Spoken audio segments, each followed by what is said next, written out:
ठाकरेंच्या शिवसेनेच्या उमेदवारांची यादी उद्या जाहीर होणार असून 15 ते 16 जणांची नावं जाहीर केली जातील अशी माहिती राऊतांनी दिली आहे। महाविकास आघाडी ही मजबूत आहे, त्यामुळे आंबेडकरांनीही आमच्यासोबत राहावं, त्यांना दिलेल्या 4 जागांचा प्रस्ताव ते स्वीकारतील अशी आशा राऊतांनी व्यक्त केली आहे।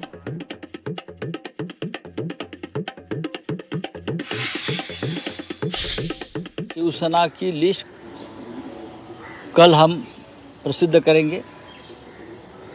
हमारे जो उम्मीदवार है उनकी जो पहली लिस्ट है, पहली सूची है, सर कितनी कल हम लगभग 15 या 16 सीट हम कल जाहीर करेंगे।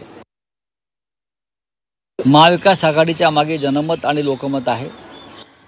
बाळासाहेब आंबेडकर आमच्याबरोबर असते तर हा विजय अधिक दैदिप्यमान झाला असता, म्हणजे मताधिक्य आमचं थोडं वाढलं असतं।